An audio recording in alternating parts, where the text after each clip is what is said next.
First of all, I'm very glad to see you healthy and active. And I hope that one day our ways will cross in real life, not only in virtual. Okay, one. So I will start from the beginning.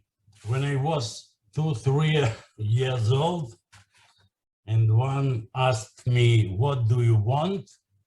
My usual answer was small and white. Maybe this can explain my craving for small molecules, not for all, but those that are able to induce or enhance cell reprogramming. Before all, let's give respect to these two guys, okay? Outstanding scientists who showed the very possibility to reprogram mature cells towards stem cells, or in wide sense, actually, they show a road to rejuvenation.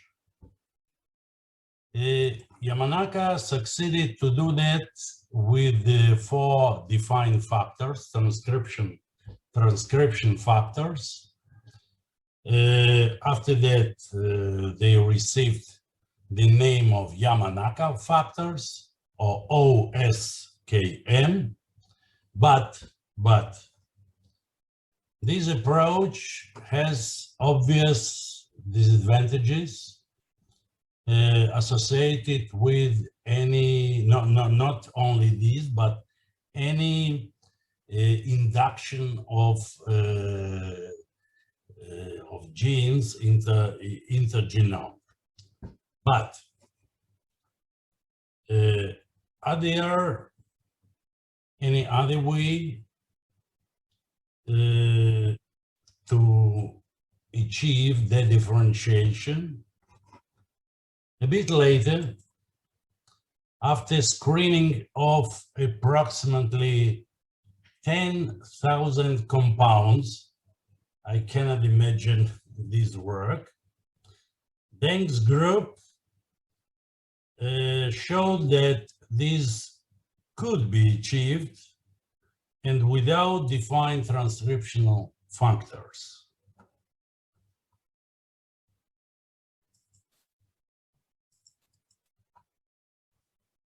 What are advantages of small molecules against Yamanaka's factors, for example? A lot of. First of all, safety. They are non-immunogenic, cost-effective, can be precisely controlled, hopefully, sure. And the feasibility of in vivo application, including clinical trials. Now, we were interested in what are actually these small molecules. And here you can see a famous team from our university, Robbie's group of Institute of Biochemistry, and Hachik Muradian. By the way, just to remind you, he's one of the authors of the book Lifespan Prolongation, a fundamental monograph. And this book is this year 30 years old. So my congratulations. Now, how we proceeded? No, first of all, we collected as many as possible data on small, so-called small molecules, and organized them in such a way, curated and organized them in such a way. First of all, we characterized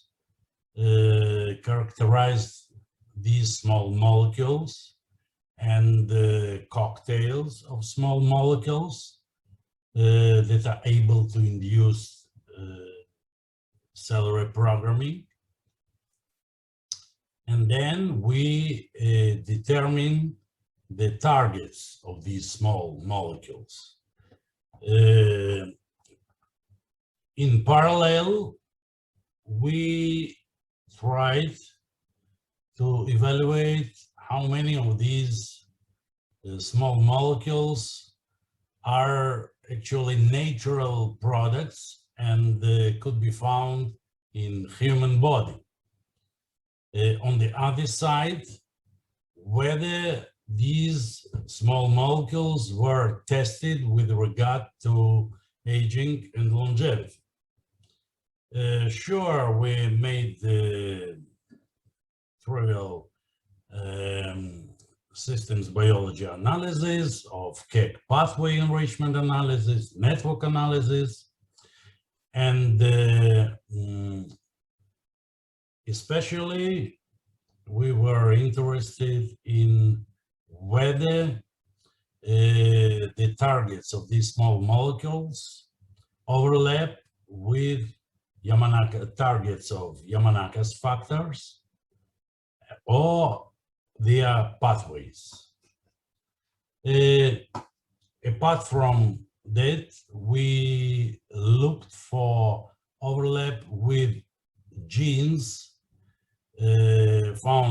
located in cell age and gene age, longevity associated genes, to get first insight whether these small molecules could be in some way related to aging and longevity.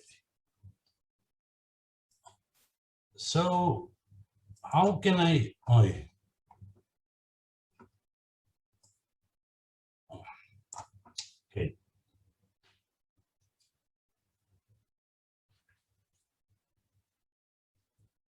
I will address only main findings, points, without going too much into details.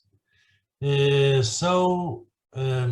collected totally 22 so-called small molecules, okay? They fall actually in three main categories: epigenetic modifiers, signaling modifiers, and metabolic modifiers. Signaling modifiers, it's first of all inhibitors of TG-beta factor as a way for differentiation, sure, for cell reprogramming in an opposite way. The differentiation, cell differentiation should be somehow stopped. Epigenetic modifiers include histone deacetylase inhibitors and dimethyltransferase inhibitors. That is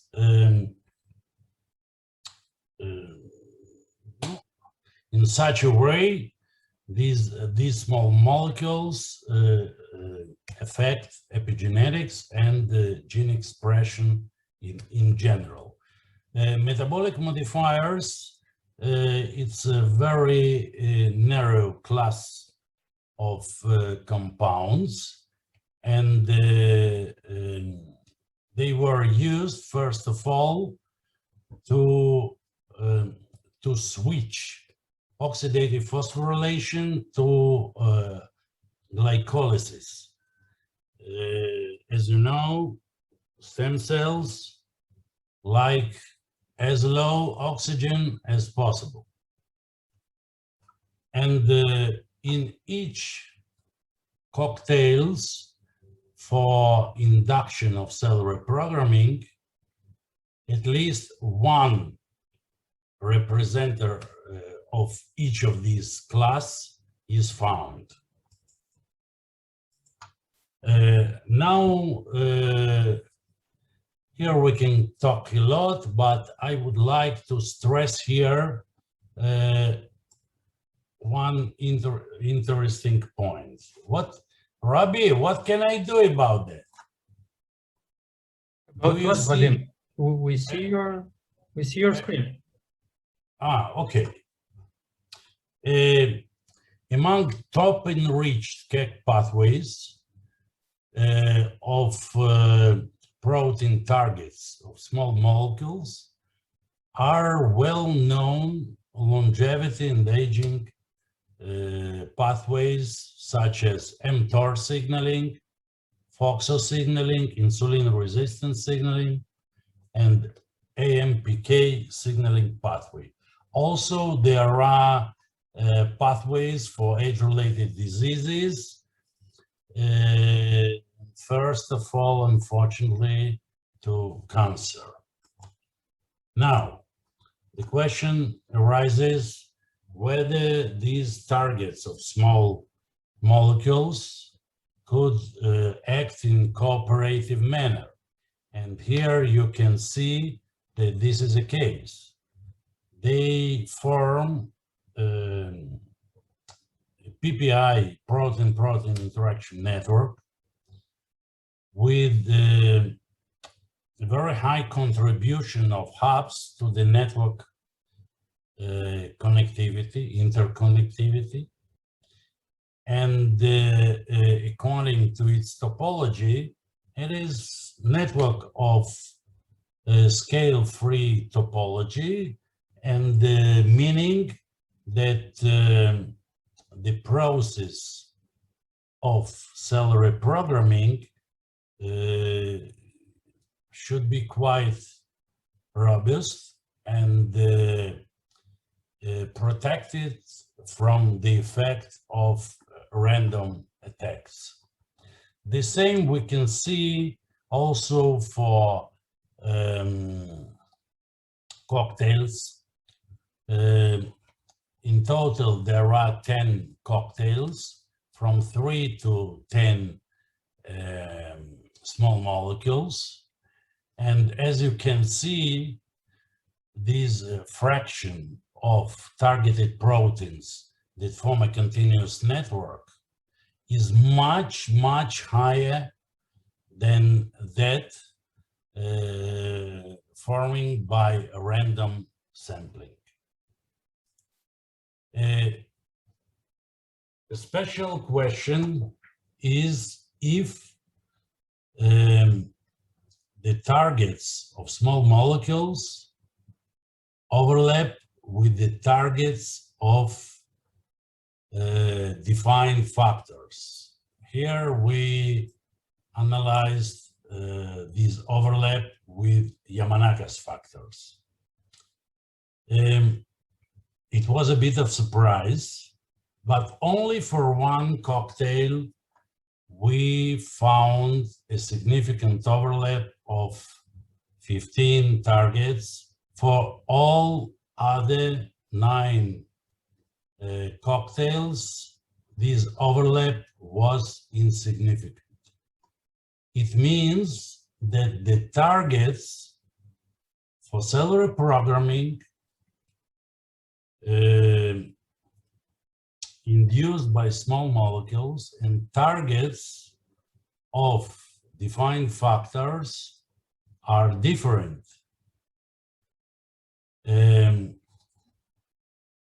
However, when we look at pathways, we can find 4 cocktails with a significant overlap with the pathways of Yamanaka's factors. Interestingly, almost all these pathways in such another way are related to cancer and to viruses, virus signaling, and it means that on this way, by this way of using small molecules for cell remodeling, we can face a lot of problems related to cancer. Together with this finding, I mean insignificant overlap between the targets of small molecules and defined factors, we found that quite many small molecules, approximately 1/3, are found in human metabolome. Moreover, many were found in human metabolome that are structurally and functionally similar to small molecules. What does it mean? It means that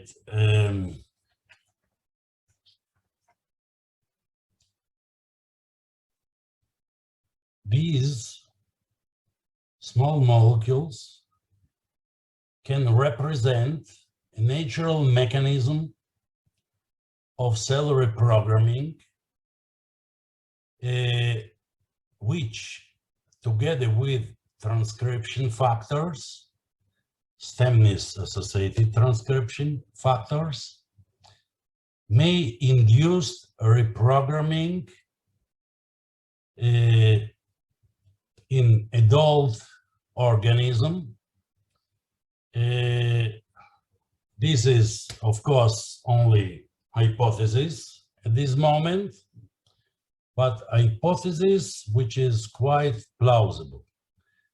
We can imagine, yes, that at some conditions, situations, the concentrations of such small molecules that are also natural metabolites, these concentrations may reach the level where the cell could be reprogrammed, mature cell, I mean. If so, we can go with, come on with our fantasies and even imagine that such a situations could be quite common in long-lived animals.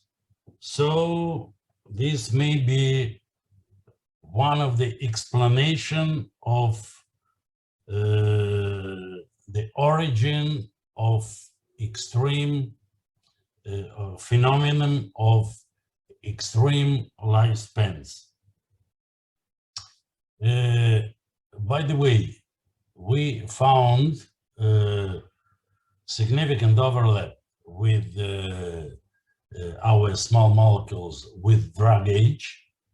So many of these, approximately 20 compounds, it means that many of them were tested with regard to the effect on lifespan. Also, there are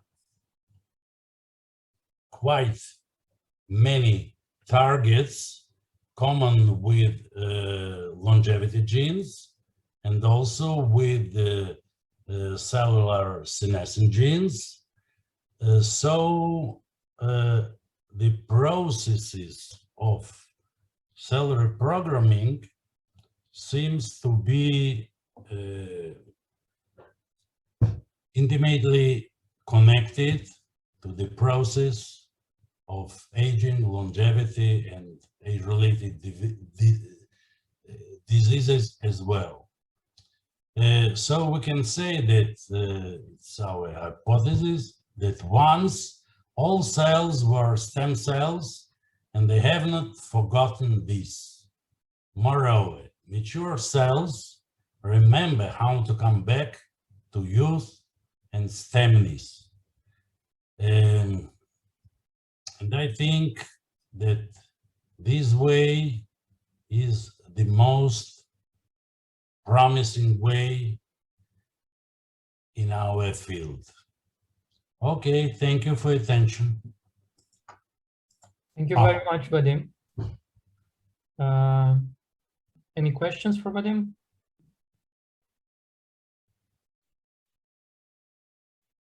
So I have a question.